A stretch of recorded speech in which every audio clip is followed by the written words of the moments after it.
Hey everybody, today we'll be talking about 3.1, the complex numbers. You should have received a note outline in your email, so it'll be just like a normal class. I'll talk about the topics on here, kind of clarify some key things, and then go over some examples. And just like in normal class, you should probably stop the video and try a couple of problems on your own. Again, if I sit here and do them all, I'm not going to learn anything new, but you trying them on your own will always be better than me showing you. So with that said, let's go ahead and jump into it. And I'm going to start by talking about the complex number system and imaginary numbers. So what we've done in class is kind of solve for x-intercepts in the past, but I wanted to consider the case if you had something, a parabola like this. Does this have any x-intercepts is the question. As you can see, it does not intersect the x-axis at any point. Therefore, it has no real solutions, real number solutions, we mean. And by real numbers, we mean the numbers that we know, -1, +1, 1.5, pi, 2.71. These are all real number solutions. So this has none. So what happens if in the next section, what we'll do is we're going to end up factoring things like this and finding solutions, and we're going to run into situations where we end up with imaginary numbers. But let's talk about imaginary numbers. So I, as in your notes, is denoted as the square root of -1. So therefore, what happens if I square I? Well, let's think about this. What's the square root of -1 squared? Well, what's going to happen to the square and the square root? That's right, they're going to cancel. So you end up with I squared equals -1. So these two are going to be important notes for what we're going to do next. So let's go through a few of these examples. I'm going to write a couple of them up, but the first one is the square root of -7. So the square root of -7, I could actually factor as the square root of 7 times the square root of -1. Because the square root of 7 times the square root of -1 is just the square root of -7. So then furthermore, what do we know the square root of -1 is? Well, according to what we have here, the square root of -1 is going to be I. So then I have square root of 7, I. And there's nothing else I can simplify there. So rest assured, any time you're going to have a square root of a negative number, there's going to be some kind of I in there, as in the following examples. So let's try question B. The square root of -16 equals to the square root of 16 times the square root of -1. Because again, square root of 16 times square root of -1 is square root of -16. With this said, we know the square root of 16. What's the square root of 16? It is 4. What's the square root of -1? Is I. So therefore, my answer is 4i. Okay. And then we also want maybe the square root of c, or negative square root of -13 equals to, and I might leave that for the end. I want to kind of jump to, I'm going to write the other ones, but I want to jump to e,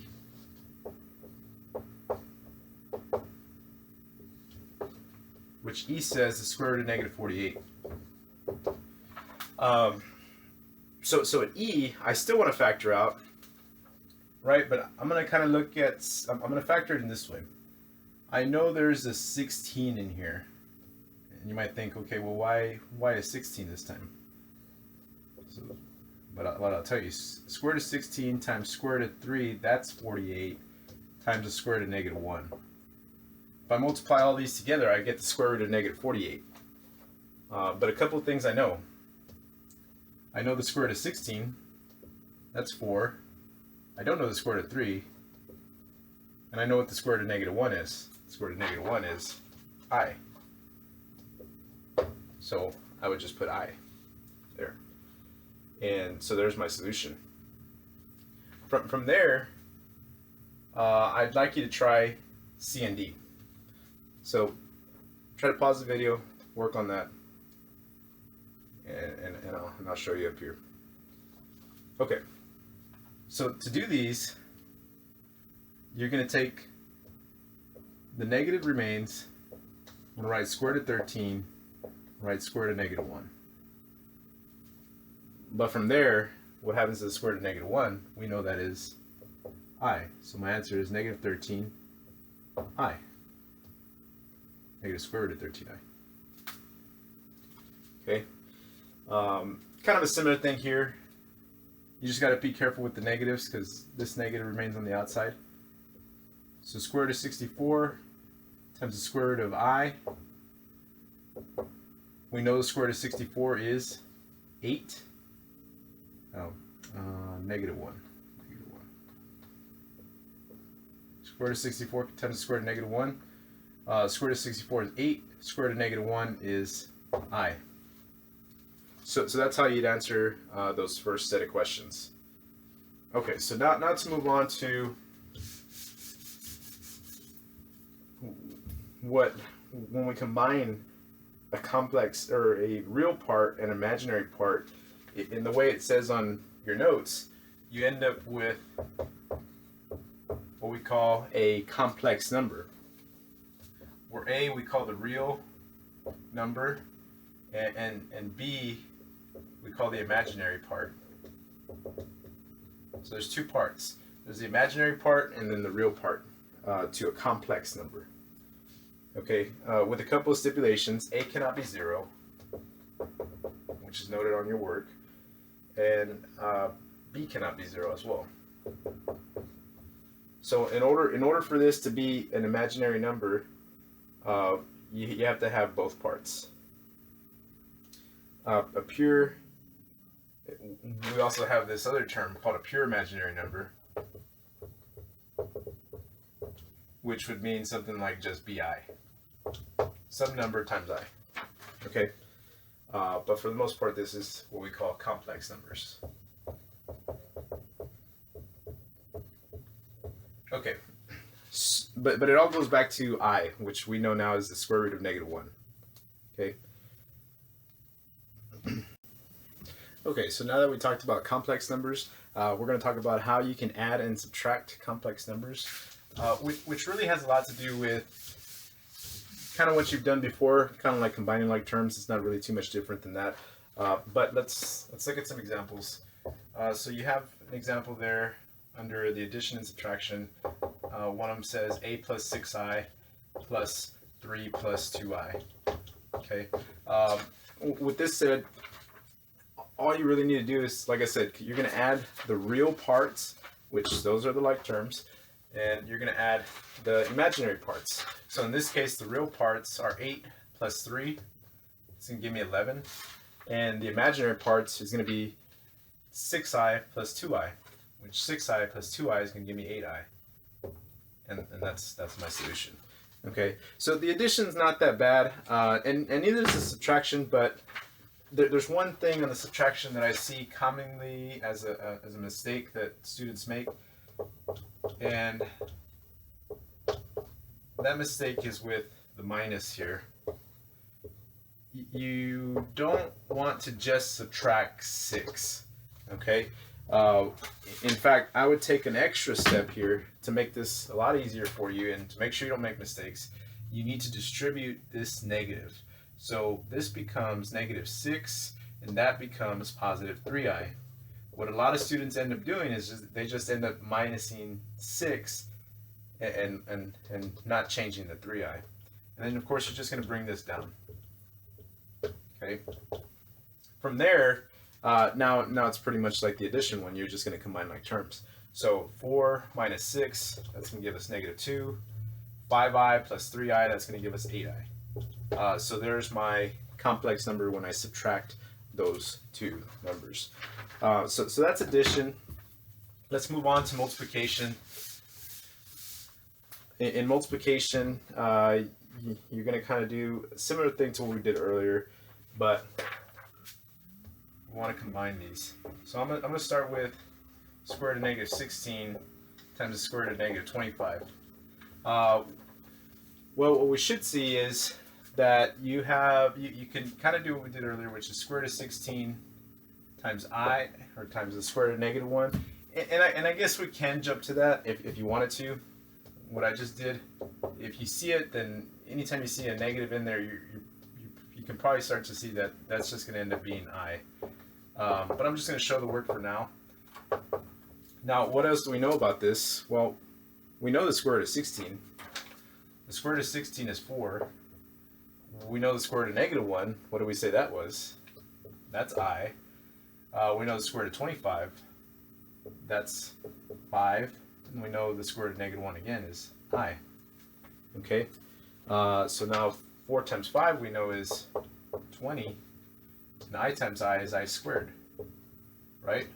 But if we think about what we said earlier, what's I squared?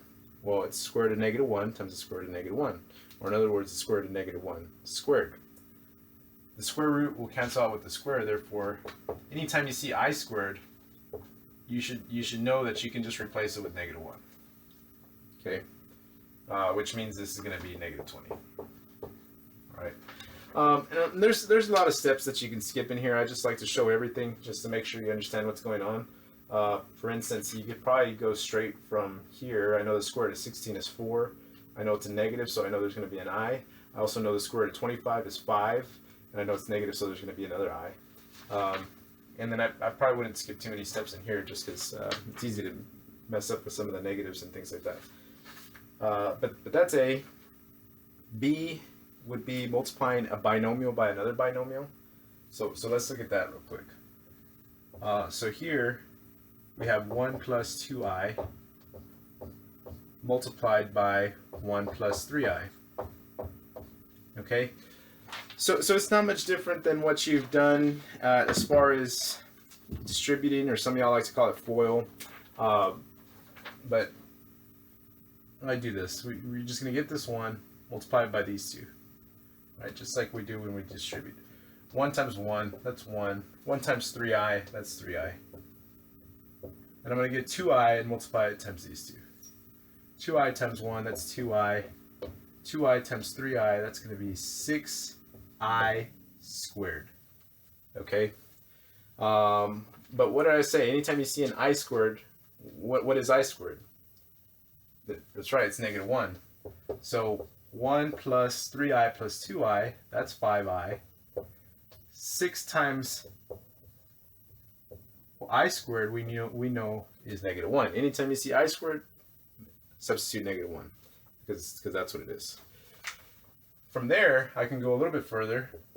I'll get 1 plus 5i minus 6, which is 1 minus 6 is negative 5 plus 5i.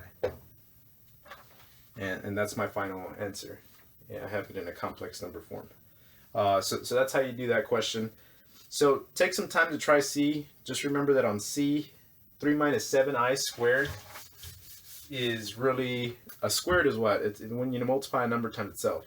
So 3 minus 7i squared is actually 3 minus 7i times 3 minus 7i. So start there. It'll end up being like this. So pause the video, try that out. So, like I said, 3 minus 7i squared, you're actually going to do 3 minus 7i times 3 minus 7i. Okay? From there, you'll do kind of a similar thing that we did on B. Just distribute 3 times both of these. 3 times 3, that's 9. 3 times negative 7, that's going to be negative 21. I, and then you're going to do 7i, negative 7i times 3, which is negative 21i as well. And then negative 7 times negative 7 is going to be positive 49i squared. But what do we say I squared was? I squared is going to be, if I combine these, that's negative 42i plus 49 times I squared is negative 1. So anytime you see I squared, you know it's going to be negative 1. Again, because the square root of a negative 1 squared The square root and the square will cancel out.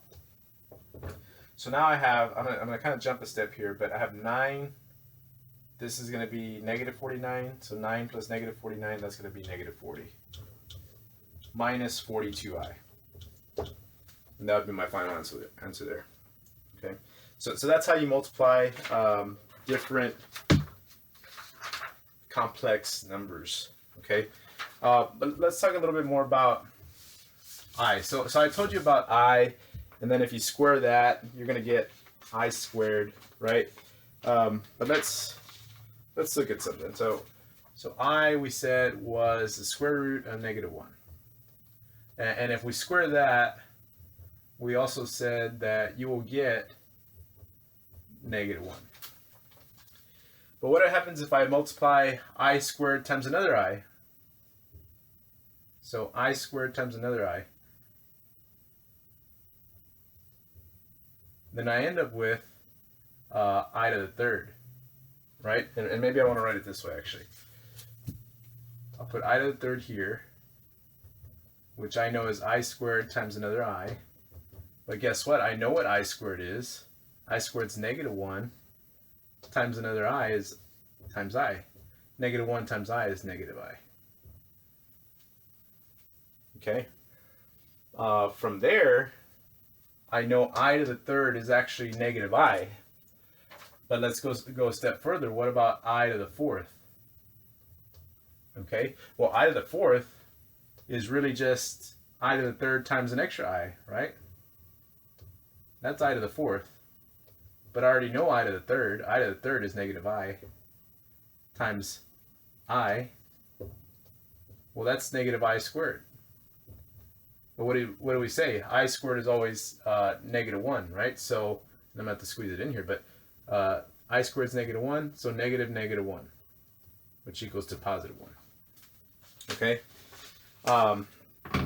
They got a little messy there, but I'm going to keep going with this. We have I to the fifth. Well, what do I know I to the fifth is? I to the fifth is just I to the fourth times an extra I. But I already know what I to the fourth is. I to the fourth is 1. So 1 times an extra I is 1I, which is just I. Okay?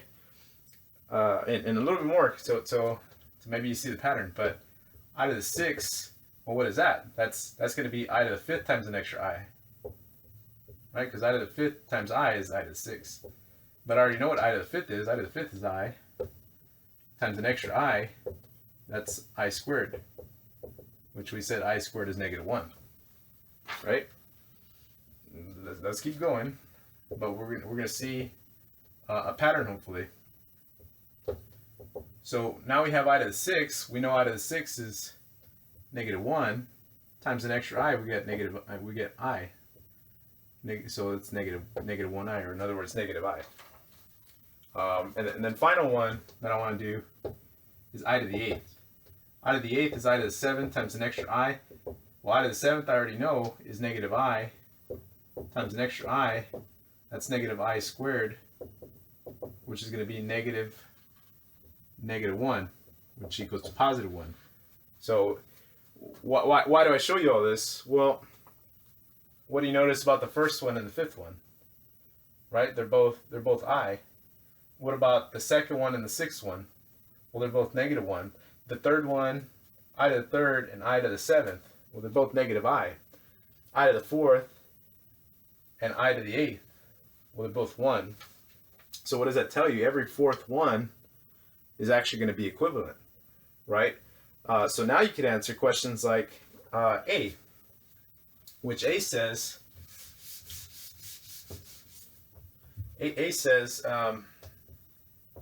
I to the 37th.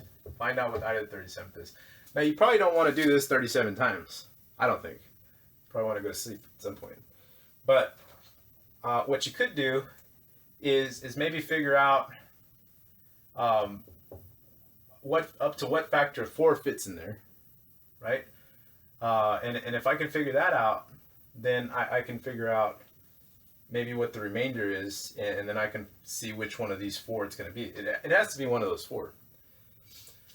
So one way we can think about doing it is, I know every fourth one is going to be 1. So that could help me. right? Because I know I to the 8th is 1, so that means I to the 12th is 1. That means I to the 16th is 1. I to the 20th, 24th, 28th, 32nd, and 36th. So I know I to the 36, that's actually 1. Times, I need to make this I to the 37 times an extra I. So in fact, that's 1 times I. And that's my answer. It's just I. Okay. Another way I've taught this was, this is actually a good spot where that old school long division with remainders actually is useful. So you could do 37 divided by 4, right? Which 37 goes into 4. It's going to go in about 9 times. So 9 times 4, that's 36. Subtract, you got remainder 1. Okay?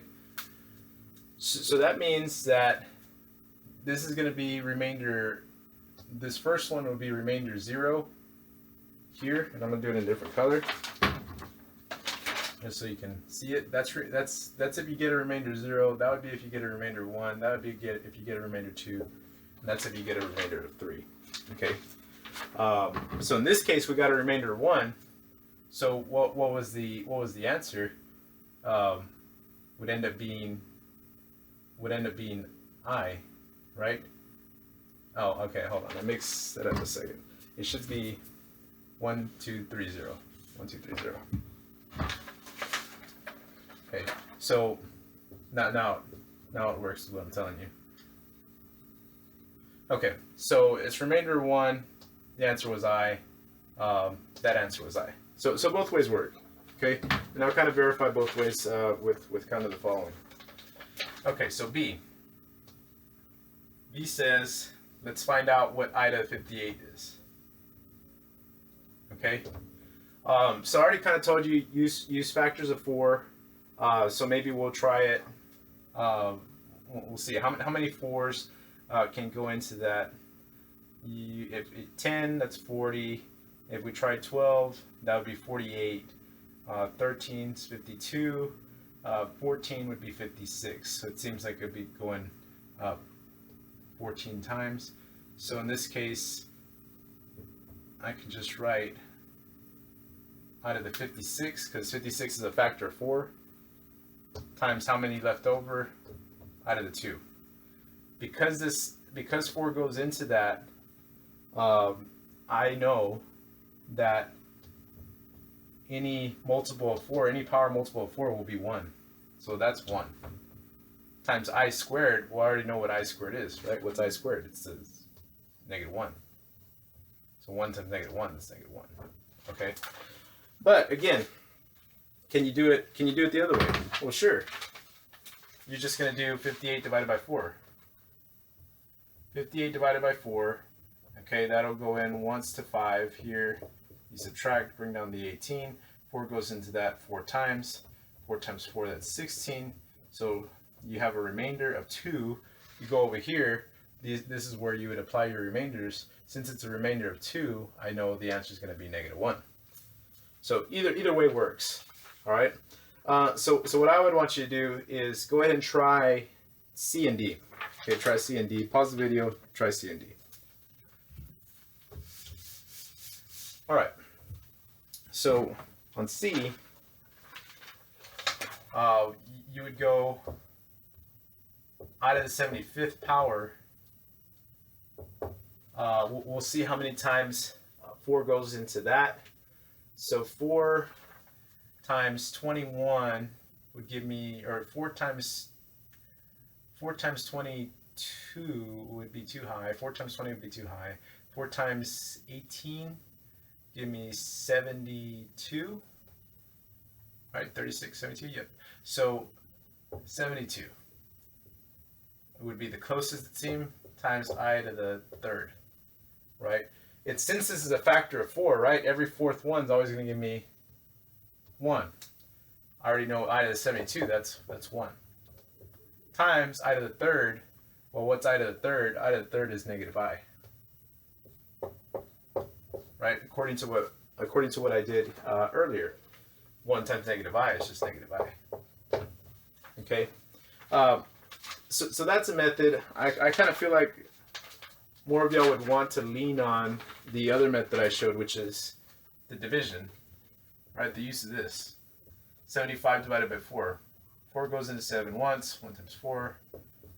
Subtract, you get 3. Bring down the 5. Okay, 4 goes into that 8 times. 8 times 4 is 32. Subtract, you get a remainder of 3. You get a remainder of 3. Go down to how I numbered the remainders there. You get negative I. Same thing. Okay. Excuse me. Either way works. Either way works. So D's not too bad because D is a multiple of what? It's a multiple of 4, right? So if it's a multiple of 4, every fourth one is going to give you 1. So that's my answer. And you could have did it the other way too. 80 divided by 4, we know that's 20. No remainder. Remainder 0. So remainder 0 would be 1.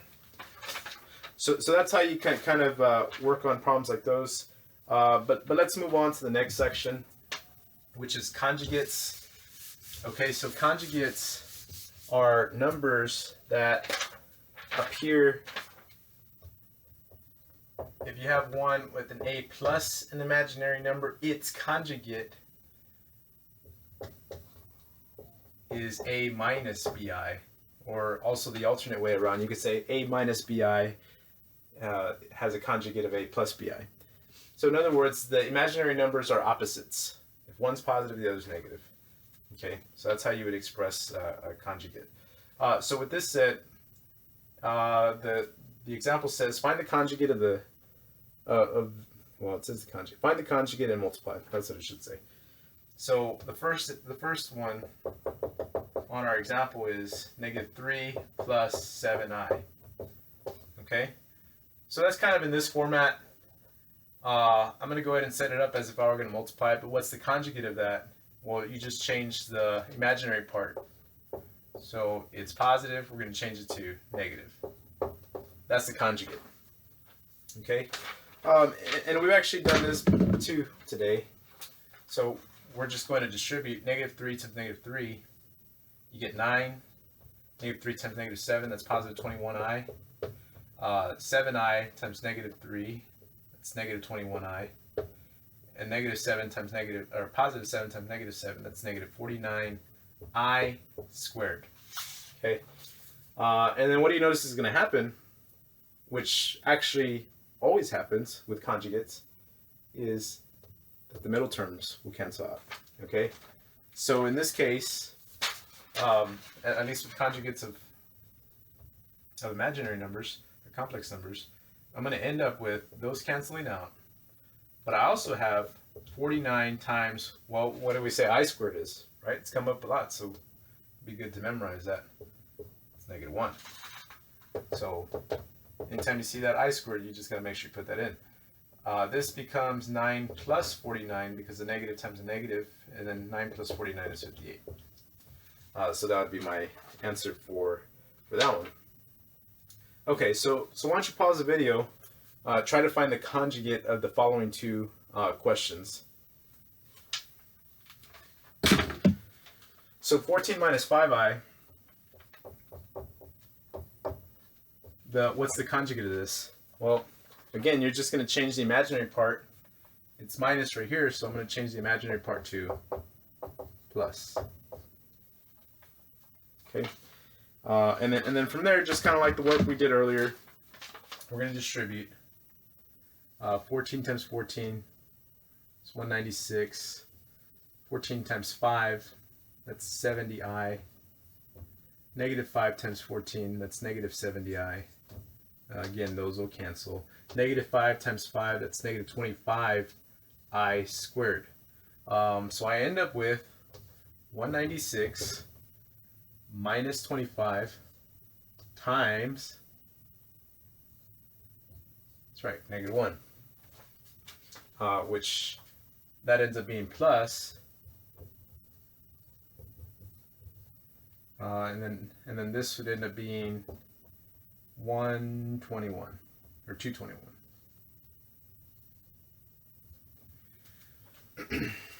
And so that would be my final answer there. So you might have got tripped up a little bit on the final example, because the final example only has one term, right? But again, that's okay, because the conjugate of that, you just need to find the opposite of the imaginary part. Well, there's only an imaginary part. So to multiply 8i times its conjugate, I would have to multiply by negative 8i, which we did this in the first examples we talked about.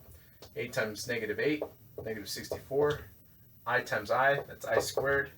But guess what? I squared is, that's right, negative 1. So negative 64 times negative 1, that's positive 64. So that's how you multiply 8i and its conjugate. And then there's also more on this, but it's kind of the same. In fact, 5. In fact, B is the same, so we're not going to do B again. Yeah, but let's try that other one just for more practice. Then we'll kind of get into ones that I think you'll need a little bit more help with. In fact, I might actually add some. So here, let's just kind of work on it. 5 times 5 is 25. 5 times negative 7i is negative 35i. And then we're going to do 7i times both of these. 7i times 5, that's positive 35i. 7i times negative 7i, that's negative 49i squared. What happens in the middle here? That's right, it will cancel. So I get 25, those cancel, minus 49 times negative 1. 25 plus 49, that's going to give me 74. And that would be my answer there. And like I said, B is kind of we did B on the example above right here, or to the left. So we're not going to do that. In fact, I might use the space for B to give you an additional division one, because I don't think that's enough examples there for you for the division. We'll do an extra one, okay? Just one for today, and then we'll be done. So here on the divide, it says divide 2 minus 5i divided by 1 minus 6i. Okay, so write it like this. I think people forget that fractions, that's the symbol for division. Okay, so we actually want to divide 2 minus 5i by 1 minus 6i. So how do I go about doing this? Because we don't really like i's, kind of like square roots. Math people and math textbooks, you won't see a square root on the bottom. Okay, so how do I get or i's? You don't want i's on the bottom. How do I get rid of square roots and i's? Well, it's actually the same tactic. In fact, we saw it here. How do I get rid of an I? You multiply something by its conjugate. Then you end up with a real number. Okay, so that's exactly what we're going to do here. But we can't just multiply the bottom times its conjugate, which its conjugate is going to be plus, right? I have to actually do top and bottom, because if I just do the bottom, then that's not going to be the same equation as it was before. So in fact, if I multiply by this, what's any number divided by itself? That's 1. That's why you can do that, right? You're not changing this, you're just changing the way it looks. So now let's just go ahead and carry out the work. On the top, you're going to do 2 times 1 and 2 times 6i. So that would be 2 plus 12i.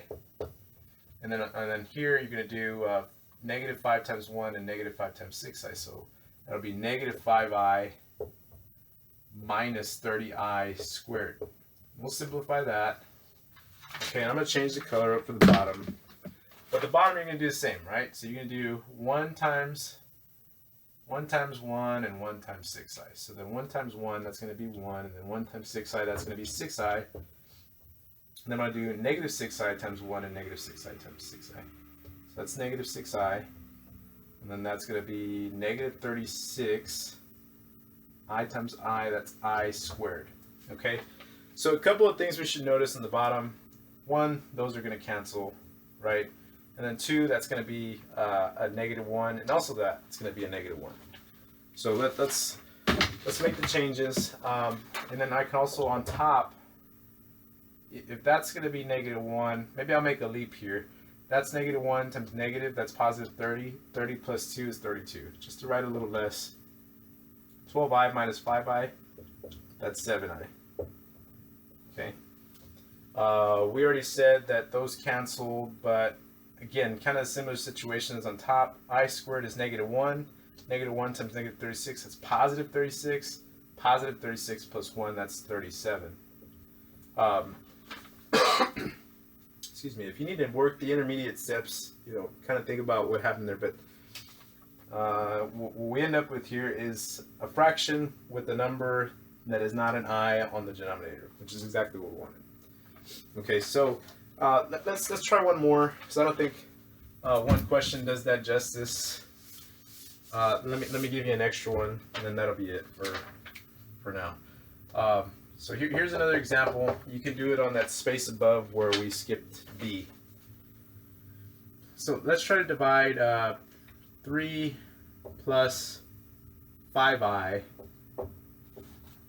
divided by 2 plus 7i.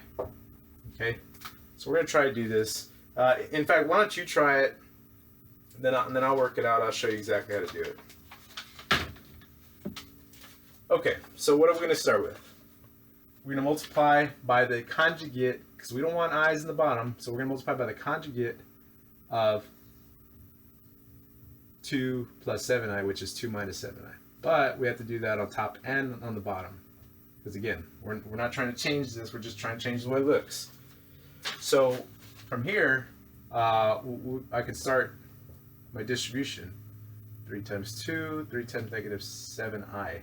3 times 2 is 6. 3 times -7i, that's going to give me -21i. And then I'm going to do 5 times 2, 5 times -7i. 5i times 2, that's positive 10i. 5i times -7i, that's -35i squared, over, and then I'm going to distribute the bottom as well.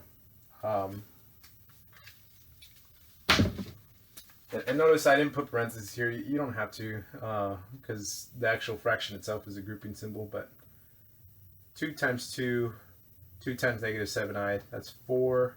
2 times -7i, that's -14i. And then 7i times 2 and 7i times -7i. So 7i, that's positive 14i. All right, those cancel. And then you're going to get -49i squared. Okay. So these will cancel, and then maybe we'll skip a few steps, but here in the middle on that part, I can say that's going to be -11i, but let's start here. 6 minus 35 times -1. -35 times -1, that's positive 35. Positive 35 plus 6, that's 41. And then I'm going to combine these two. -21i plus 10i, that's -11i, over 4 minus 49 times I squared. Well, I squared is -1. So -1 times -49, that's going to be actually positive 49, plus 4, which is going to be 53. And that's how I know I'm done. There's no i's in the bottom, which is exactly what I wanted. So make sure you go on MyMathLab, get the homework turned in for this section and the previous section that we covered last week. We were kind of ahead of schedule, fortunately, on that one. But hopefully that was helpful. Good luck. I will see y'all next week. Take care.